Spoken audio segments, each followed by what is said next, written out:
I'm here today with a intro to a short little series that I'm going to pop up about some basic ways to use hand lettering and a few little tips and tricks that I have to make your journaling, to set off your journaling in different ways, to make it cool or different or add interest.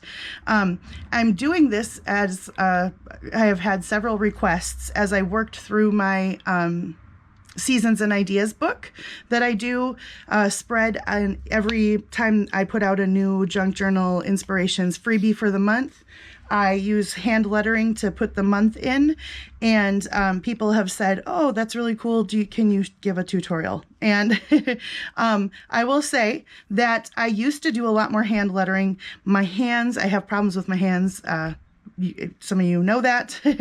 So it's gotten a lot more difficult for me to do a ton of lettering, but today, praise God, my hands are feeling pretty good. So we're going to do some lettering today, and we'll see how many of these tip sheets that I get through today, but we'll probably make this a couple of videos long.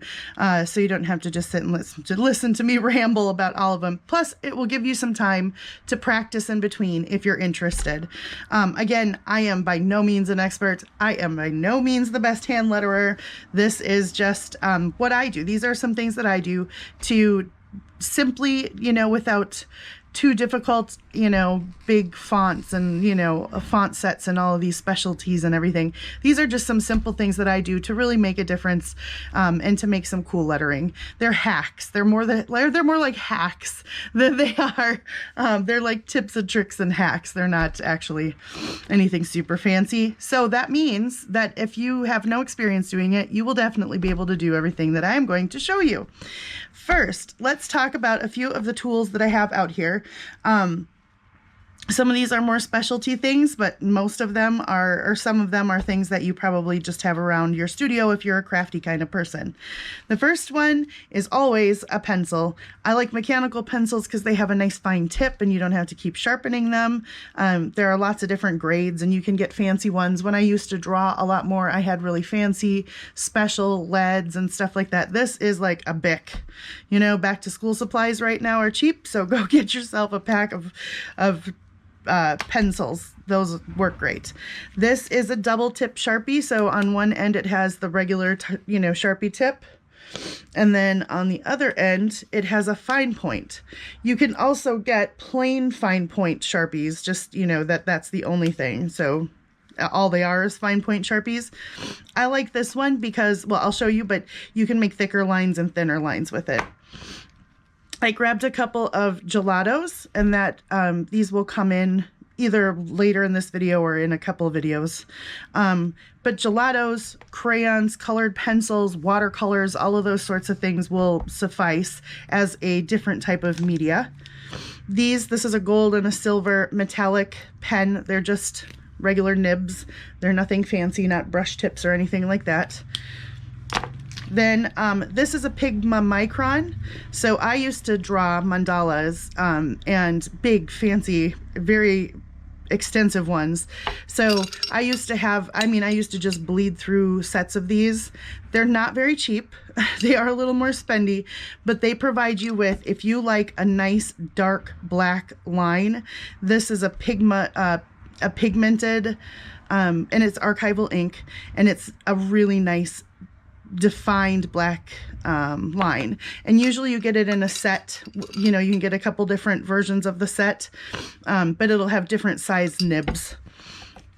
This is a Fudesuki or Fude notes. I used to be able to say it better. Anyway, it's a Tombow. This is a brush pen, so everything written on here is in Japanese except for the word Tombow, but they're tiny little brush nibs. And this one I love because one side is black and this side is gray, and so you can do shadowing with that side.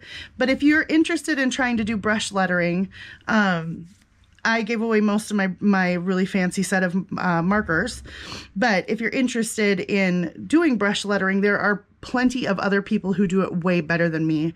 I used to be in better practice, but if you want to try, if you want to start out, I would recommend doing something like this. You can go to the Tombow website and look this pen up, and then probably find it cheaper on Amazon. But it has a more rigid brush tip. So that's just kind of, this is my suggestion. If you're interested in trying some brush lettering, start with something a little more rigid. The really floppy ones are a lot more difficult, I find, to get the thin and thick lines. And then these are Copic markers, which are also really expensive, right? So some people have a whole set of Copics. I used to have more of these as well. These are alcohol markers, and they blend lovely. I mean, they are so fun to color with, but they are very expensive. You can find versions of these that are like by Michaels. I don't know if Joanne has a set version, but Artist Loft at Michaels has a set, and they behave similar. These are just very light gray colors, and I like to use those for shadowing. So I usually have those out, and these are dual tip, the Copics. So that's a nice huge brush on one end, and then a chisel point on the other end.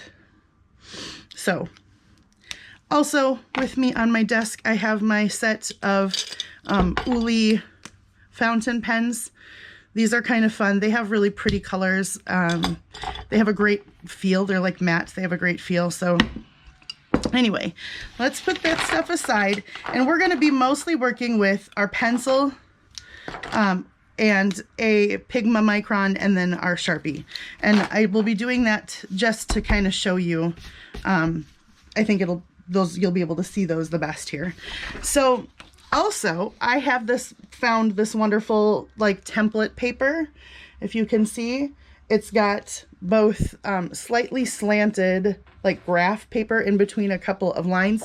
It's like calligraphy practice paper, but you can get it free on the internet and print this out if you're interested. And it's kind of nice because the lines and the graph paper help you kind of visualize and plan out and practice.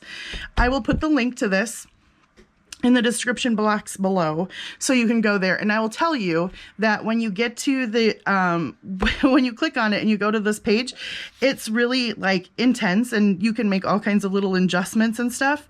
This right here, what I'm going to be using today, is the basic piece that if you don't adjust anything, you just at the bottom say print. I think that's what it says. Let me see what it says. Let me make sure that's what it says. Hold on.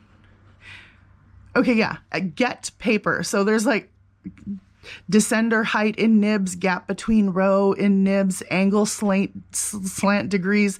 You can mess with that if you'd really like to. But if you just go all the way to the bottom of all of those boxes and click get paper, this is what you will get. And this is a lovely piece of practice paper.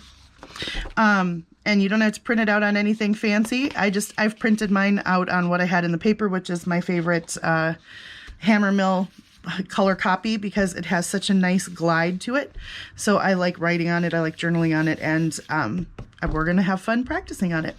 I have set up myself several examples of some tricks and, like I said, hacks that I could think of. Oh, you can't even see that at the top here. So today, the first thing I'm going to talk about is get comfortable with your own handwriting. I think some people get intimidated and think that their own handwriting is not good enough or something. And I think the cool thing is our handwriting is all very personal to us. Very few people have the same handwriting. And so usually, you can look at something and go, oh, that's so-and-so's thing. As a teacher, even when I used to work in the school, I would look at students' handwriting and I could pick up a paper without a name and go, I bet that's, Jonathan's. So, get comfortable with your own handwriting, because it's very difficult to train a whole new style of handwriting. But if you're okay with like what you do, then you can use some of these techniques. The one we're going to learn first today, you can learn that just with your own handwriting. Cursive is a dying art. I get that. Let's start. I was going to do pencil, but you know what? I'm going to start with the fine point Sharpie. And what I'm going to say is get yourself one of these pieces of paper and just practice writing and write the alphabet out and just see what you think about the way that you write it. My handwriting tends to be a hybrid of cursive and print lettering. I think that's probably most people's, right? Because like a proper cursive B would go something like this. I don't know, but that's not what I do. If I'm going to do a capital B, I usually go like this. And then sometimes I'll do the cursive B, or sometimes I'll do something that looks more like that. And so I'd say just go ahead and go through and practice writing your different letters the way that you like to write them, and see what feels comfortable to you and where can you make adjustments to make things different. I tend to do my cursive E's like that so that it looks more like a print E rather than the traditional E, which in cursive would be like that, right? So I tend to come up so my line can go over here. But anyway, just get comfortable with your own handwriting. Go through, kind of work on it, see what you like, what you don't like. When I print my capital A's and my lowercase a's in print, that's what I usually would do if I'm trying to do some sort of more fancier thing. Otherwise, A usually looks like that, right? So go through, just scribble down your alphabet. Write a few different versions of each letter. See what you think. What do you like? What don't you like? E, F, G would go like that, but I usually do like this. There's lowercase g. Sometimes I like to do that. So you can make, all your different versions of a letter and see which ones you like. Sometimes if you combined this type of lettering with this type of lettering and this type of lettering, you get kind of a cool result. So take some time, examine your own handwriting, get comfortable with it, see what you like and what you don't like, make a few little tweaks and changes, try some different things, and then that's kind of the basis of where we're going to head. So today we'll start with one of my easiest things that makes something look way fancier than it actually is. And it's called thickening the downstroke. So this is super thick, right, with this end of my Sharpie. And then I used that Copic marker to put a little bit of a shadow in there, which is real easy too. And then this one I did with this end of my marker, and I kind of just colored it in to thicken it. And then this one I did with my Micron, which I just threw at my paper. And I left the thickened parts open, which kind of creates a different look. So let's talk about how to do this. It's really, at the very core of this, it's really easy. So this is just using your own handwriting, however you want to do it. You can do it in cursive and in print. It doesn't matter. But if you think about it, works easier to teach you the thought process sorry, my apron keeps like bubbling out onto it works easier to teach you in cursive to think about the way that this works. So I'm going to use the word hello. Let's do that. So I'm going to not silence my camera up here, or my phone apparently. I'm going to just write hello.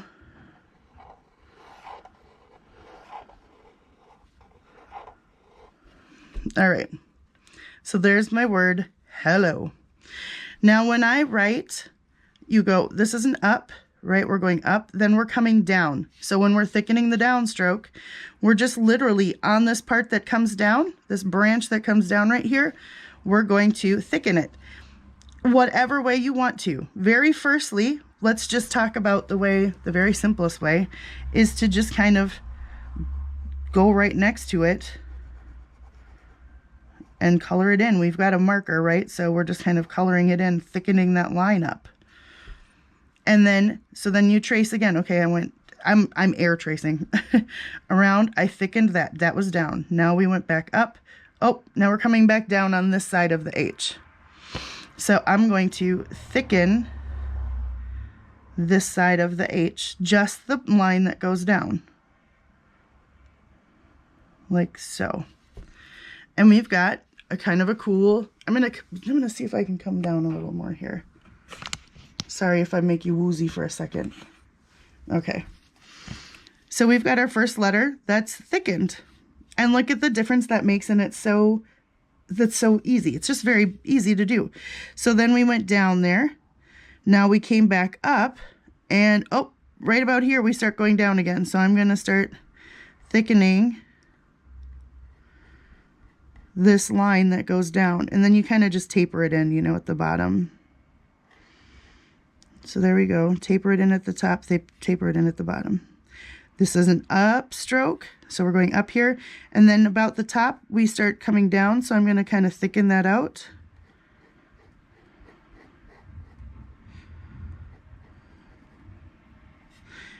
Here again, same thing. This is another L, so we'll do the same thing here.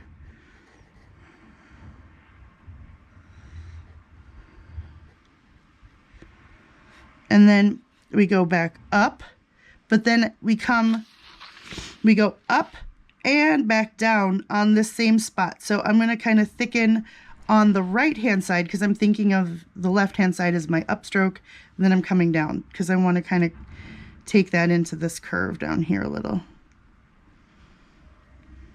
Okay, then we go back up, and then as I'm coming around this little swoopy part of my O, I'm going to thicken just the little swoopy part because I went down there and then I went out.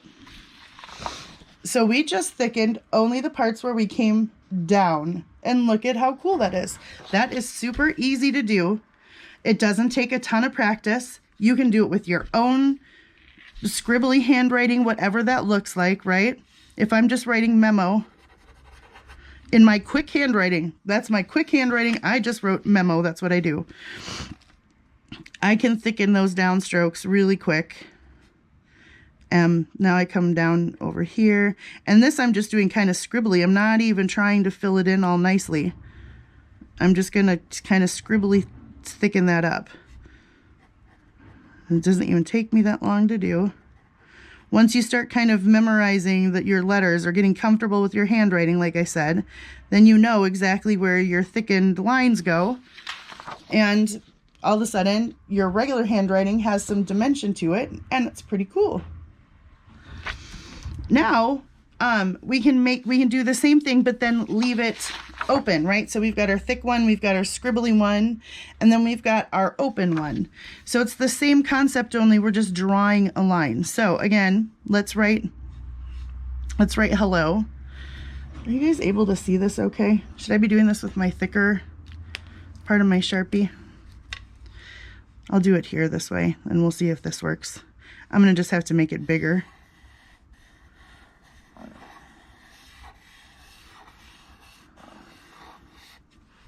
You can see that better. All right. So I go up, and then when I start coming down, I just make myself, I just come out from the top and then follow the line down and come back over at the bottom. And then we go up, and then here's coming down again. So I go off of the top of the little hump or whatever and down till I meet the bottom. Here's up, and then we come down on the back side of the E. So from the top of the E, I'm just going to go over and make myself a little space. So instead of coloring that in, I'm just drawing a line. Sorry for the noise. It's a busy day and my window's open because it's beautiful. All right, then we're going to come L up, and as we go L down, we're going to come right off the top and create a space, and it's going to cross a line, and that's fine. I don't mind the way that that looks. You can plan it out. I'll show you that in a second. Up, down, up. No, this is down again. Up, down. So now we have open lettering. But you can see where I'm saying it crosses the line right there. So I'll show you where your pencil comes in handy. You can write the word out. So if you just want to say, like at the top of your journal, right? If you're top of your page for the day, if you want to say let's say we want to say today is Thursday. So I'm going to write Thursday in big fancy letters, and then I'll just journal in my regular handwriting, right? So let's do Thursday.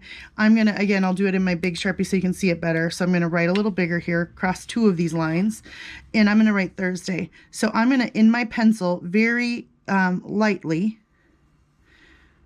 so you probably won't be able to see this.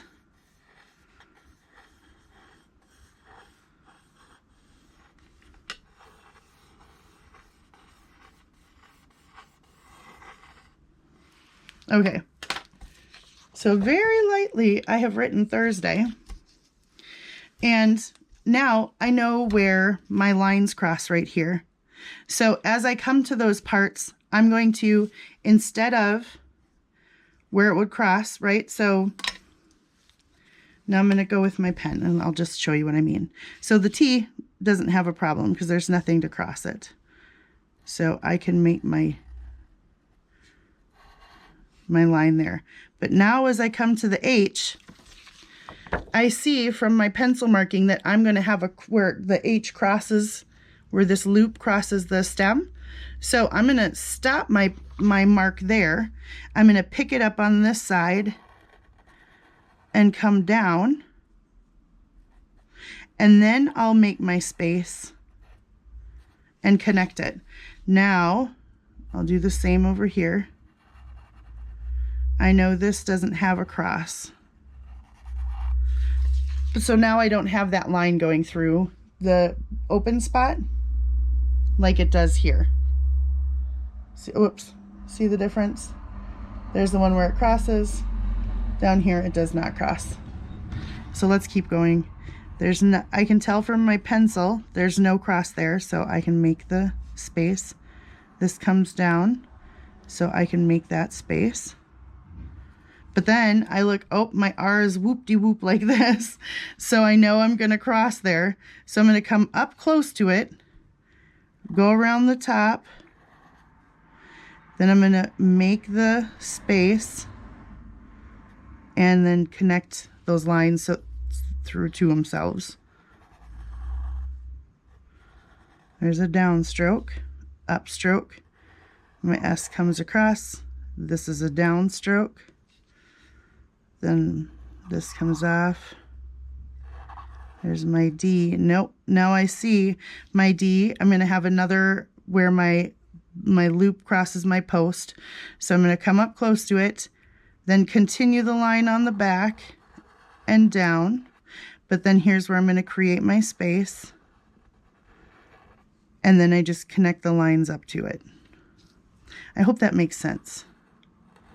My A is fine. That was my downstroke. This is both an upstroke and then back down stroke. So I'll thicken that. And then this is up here but it goes back down. So I'll thicken that. My Y. Now I can see on my Y here, I'm going to come, and then I went like this. So it's going to cross itself again. So I'll come down. And then I will continue down here.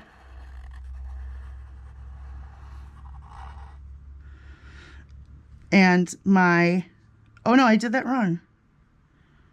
Yep, I just did that wrong. Oh, duh.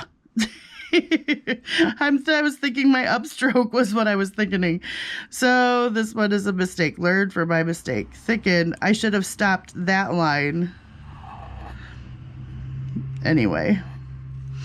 So what I did wrong here was I went like this, and I thought I was stopping this line so that I could thicken this one, but this is my down and this is my up. So there you go.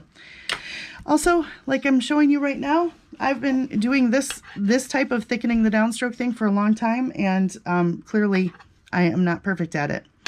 Then, so what I would suggest, we're at like 25 minutes, so we don't need to do any more today. I would say go ahead, go home. You're probably at home when you're watching this.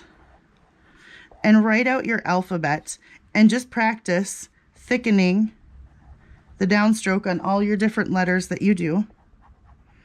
And you can make some of them way more thick and way thinner, right? Some of them, practice how thick do you like the downstroke to look, right? You can really exaggerate it sometimes to make it a way more of a statement, different type of font if you really exaggerate the downstroke. That makes a much thicker A than this one. If you want to do it just on block lettering, here's my A, right? So this is up and this is down on this side. So I'm going to thicken that side. So this was up, this is down on the back side of this A. Then I went up and this is back down and just in the inside of this little loop here. So go ahead, play around, see all the different ways that you can do thickening the downstroke. Make that your mantra in your head as you do this. You could do it with any type of lettering. If you are doing just some print lettering, maybe you're more comfortable with printing. My stroke on my B went down, so I'm going to thicken that back post there. And then as I came around, this side of my B was thickened, and then this side of my B, right? And then as I do a C, I go up, so this back side is what I'm thickening. A D, so this went down. And then as I came around, this is a downstroke. So you want to, basically what you're working on is a way to have thicker spaces and thinner spaces. Thicker and thinner. That's what makes this font look cool. And it's a great, quick way to add some interest. And then if you really want to do something extra, you can take any sort of gray marker, gray, pencil gray, anything, and go, you just have to stay on the same side of the letter. So imagine your sunlight, you know, your light is coming from right here. So if my light is coming from this direction, the shadow is on the back side of everything. So it goes on the back side of this, the back side of this one, the back side of this one. So basically you're going with where's the back side, where's the shadow going to be hitting each one of these letters, right? If the light's here, you got to just kind of imagine, you know, use your knowledge of what shadows look like. And this side would, and this side would, and this one, like so. And then the thicker part would have a thicker shadow, and the thinner part would have a thinner shadow. You don't have to get that, you don't have to get that intense even. Just a little bit of shadow looks cool. And adds a bunch of depth. Without even really understanding or kind of realizing what you're doing, you're adding depth to this so it looks like it's a little bit more 3D, like this one does up here, which might be a little hard to pick up on camera. It doesn't like to focus when I get up really close. So your assignment today is to go get some paper out and practice getting comfortable with your handwriting, tweaking the ways that you like to write things, right? And then get out some sort of black marker or black pen or something that you want to do. I mean, you can do it with anything. Look, I'll show you. We do it with just a regular old pen. This is a fountain pen, but you can do it with just any sort of pen, right? And you can start thickening the downstroke on it. Scribbly, scribbly, scribbly thickening. I kind of like the scribbly look. I think I don't know what it is about it, but I like that look. So anyway, go ahead, get out some paper. I'll be done now. Stop the video, go get some paper and play and have fun. And I will be back in the next day or two. I'm just gonna make a bunch of these videos, and I'll throw them up kind of in between my other videos, and we'll go through some of the things that I do to make my hand lettering better or cooler, or, you know, hack it. So thanks for joining me today, guys. I hope that you have a wonderful morning or afternoon or evening or middle of the night, whatever time it is, on whatever side of this fantastic globe of ours that you live on. And until I see you next time, take care, stay safe, and God bless you. Bye-bye.